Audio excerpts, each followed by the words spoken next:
Elikia, une jeune femme aimée de tous pour sa bonté et sa beauté, est la cible de la jalousie maladive de ses deux sœurs aînées, Zola et Keba. Persuadées qu'elles leur volent leur destin, elles l'attirent au bord de la rivière. Des ombres, une étendue, d'eau redoutée pour ses esprits, et l'y précipite. Mais la rivière, au lieu de la consumer, devient le berceau d'une métamorphose. L'atmosphère vit au village.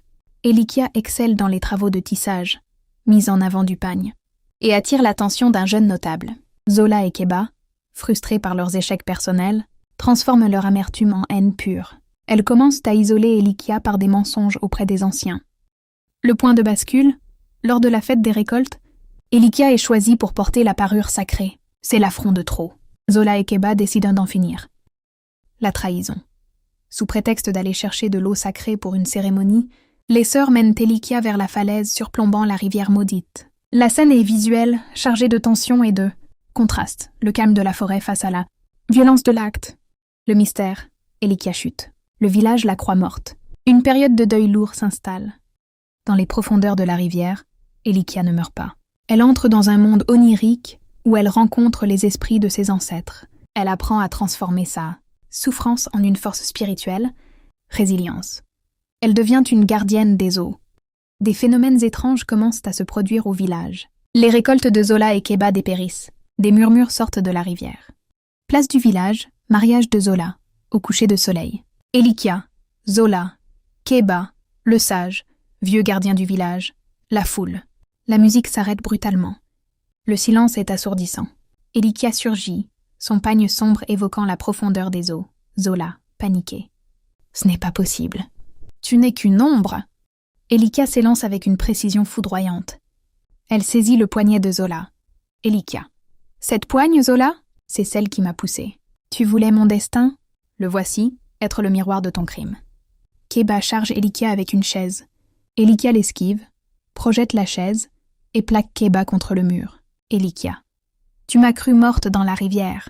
Mais la rivière ne garde que ce qui est pur. Elle m'a renvoyée pour que tu ne puisses plus jamais dormir en paix. Zola tente de surprendre Elikia avec un couteau. Elikia, d'un geste fluide, le bloque et le fait tomber dans la poussière. Elikia, plaquant Zola au sol. Regarde la terre. C'est ici que tu as voulu m'enterrer. Maintenant, c'est là que tu ramperas devant la vérité.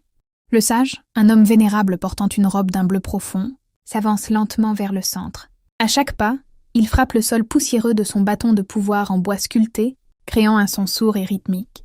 La foule compacte s'écarte, impressionnée, formant un couloir humain. Keba, à genoux dans sa robe blanche, regarde le sage avec terreur. Elikia, debout et tenant Keba par le bras, reste figée, une expression de soulagement mêlée de gravité sur le visage. Le sage, d'une voix profonde qui résonne dans le silence. Les eaux ont parlé. Elikia. Elles ont rejeté le mensonge. Ces deux-là ont tenté de briser le cycle de notre vie, mais elles n'ont fait que se détruire elles-mêmes. Un murmure parcourt la foule. Keba baisse la tête, accablée. Keba, suppliante, la voix brisée. Pitié, grand-père. Le sage s'arrête devant elle. Il plante son bâton dans la terre avec force, puis le lève et pointe son extrémité vers l'entrée du village, à l'opposé de la foule. Son regard est implacable. Le sage. La justice ne se demande pas, elle se subit. Elles ont choisi la jalousie au lieu du sang, elles vivront désormais avec leur ombre, loin de nos yeux. Le verdict tombe comme une sentence irrévocable. Keba laisse échapper un sanglot étouffé. Elikia desserre lentement sa prise sur le bras de sa sœur, puis sur celui de la deuxième sœur qui se tenait à l'arrière-plan. Elles tombent toutes les deux à terre, leurs vêtements souillés de poussière, l'humiliation visible sur leur visage défait devant le regard, accusateur du village entier. Elles se relèvent avec peine, se soutenant mutuellement, et s'enfuient précipitamment vers la sortie du village. Le silence est pesant. Les villageois les regardent partir sans un mot. Le sage se tourne vers Elikia. Elle se tient droite, seule maintenant au centre de la place. Elikia, s'adressant au sage, d'une voix calme mais ferme. La rivière est apaisée. Je reste la gardienne de ce qui est juste. La lumière rougeoyante du couchant décline rapidement, plongeant le village dans la pénombre. L'arche décorée et les cases s'estompent à l'arrière-plan. Seule Elikia reste éclairée par les dernières lueurs du soleil, debout au centre, solitaire, tandis que la foule commence à se disperser en silence. Elle semble plus grande, plus imposante, devenue la nouvelle icône, la gardienne de la tradition et de la justice du village.